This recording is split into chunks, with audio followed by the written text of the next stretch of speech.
Assalamualaikum warahmatullahi wabarakatuh. Kami dari kelompok 8 akan menjelaskan tentang ingkar as-sunnah.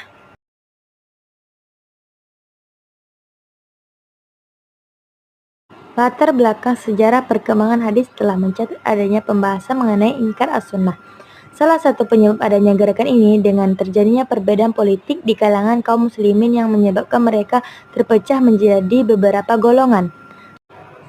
Pembahasan 1. Pengertian ingkar as-sunnah. 2. Sejarah dan tokoh-tokohnya. 3. Argumen mereka baik bersifat nakli dan akli. 4. Bantahan ulama terhadap mereka.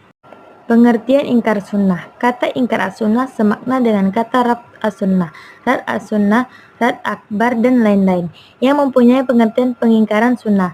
Ensiklopedia Islam Indonesia mendefinisikan ingkar sunnah sebagai paham yang timbul dalam masyarakat Islam yang menolak hadis atau sunnah sebagai sumber ajaran agama Islam kedua setelah Al-Quran. Sedangkan Abdul Majid Khan mendefinisikan ingkar sunnah sebagai suatu paham timbul pada sebagian minoritas umat Islam. Ingkar as-sunnah adalah suatu paham atau aliran yang menolak al-sunnah Rasulullah SAW. Bismillahirrahmanirrahim. Saya Hikayat Lombanua dari kelompok 8 akan melanjutkan presentasi mengenai ingkar sunnah. Poin berikutnya, sejarah dan tokoh-tokoh ingkar al-sunnah. 1. Gejala awal ingkar sunnah. Belum ada atau tidak ditemukan bukti sejarah yang kuat yang menjelaskan bahwa pada zaman Nabi ada dari kalangan umat Islam yang menolak sunnah sebagai salah satu sumber ajaran Islam. Dalam sejarah, para sahabat tidak skeptis sedikit pun dalam mendengar, meriwayatkan, dan melaksanakan sunnah yang datang dari Nabi SAW. Di masa hidup beliau, tidak ada sahabat yang mendustakannya. Gejala paling awal menurut Mahmud Muhammad Mazru'ah telah terjadi pada zaman Rasulullah SAW sendiri. Beliau mengutip hadis yang diriwayatkan oleh Imam Bukhari dan Muslim dan lain-lain dari sahabat Zubair bin Awam yang bertengkar dengan seorang laki-laki Ansor dalam masalah pengairan kebun. Gejala-gejala ingkar sunnah seperti di atas tampaknya masih merupakan sikap individual, bukan merupakan sikap kelompok atau mazhab, meskipun jumlah mereka di kemudian hari semakin bertambah. Suatu hal yang patut dicatat bahwa gejala-gejala itu tidak terdapat di negeri-negeri Islam secara keseluruhan. Karena sahabat Imran bin Husain yang tadi itu, begitu pula Ayub al-Sakhtiyani tinggal di Basra, Irak. Tampaknya di Irak terdapat faktor-faktor yang menunjang timbulnya paham ingkar sunnah. 2. Munculnya dan berkembangnya paham ingkar sunnah klasik. Pada awal masa Abbasiyah, pada tahun 750 sampai dengan 1258 Masehi, barulah muncul secara jelas kelompok kecil umat Islam yang menolak sunnah sebagai salah satu sumber ajaran Islam.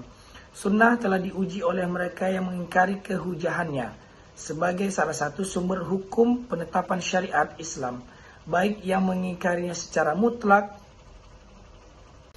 maupun yang mengingkari sunnah yang tidak mutawatir, dan yang mengingkari al-sunnah al-mustaqillah, sunnah yang bukan merupakan penjelasan dan bukan pula penguat Al-Quran.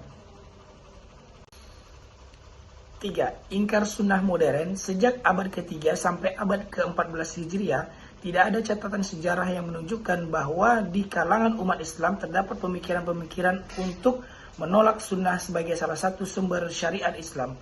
Pemikiran untuk menolak sunnah yang muncul pada abad 1 Hijriah, ingkar sunnah klasik, sudah lenyap ditelan masa pada akhir abad ke-3 Hijriah. Pada abad ke-14 Hijriah, kali ini dengan bentuk dan penampilan yang berbeda dari ingkar al-sunnah klasik. Apabila ingkar al-sunnah klasik muncul di Basra, Irak, akibat ketidaktahuan sementara orang terhadap fungsi dan kedudukan sunnah, ingkar al-sunnah modern muncul di Kairo, Mesir, akibat pengaruh pemikiran kolonialisme yang ingin melumpuhkan dunia Islam. Ingkar al-sunnah modern banyak yang bersifat kelompok yang terorganisasi dan tokoh-tokohnya banyak yang mengklaim dirinya. Muhammad Mustafa Azami menuturkan bahwa ingkar al-sunnah modern lahir di Kairo, Mesir pada masa Syekh Muhammad Abduh pada tahun 1266 sampai 1323 Hijriah atau 1849 sampai dengan 1905 Masehi. Dengan kata lain, Syekh Muhammad Abduh adalah orang yang pertama kali melontarkan gagasan ingkar al-sunnah pada masa modern. Pendapat Azami ini masih diberi catatan apabila kesimpulan Abu Raya dalam kitabnya Adwa ala al-Sunnah al-Muhammadiyah itu benar.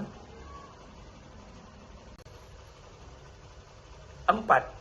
Ingkar sunnah di Indonesia. Pemikiran ingkar sunnah muncul secara terang-terangan di Indonesia kira-kira pada tahun 1980-an. Kemungkinan besar jauh sebelum itu telah ada penyebaran secara sembunyi-sembunyi seperti yang dilakukan oleh orientalis Snob Hongronje.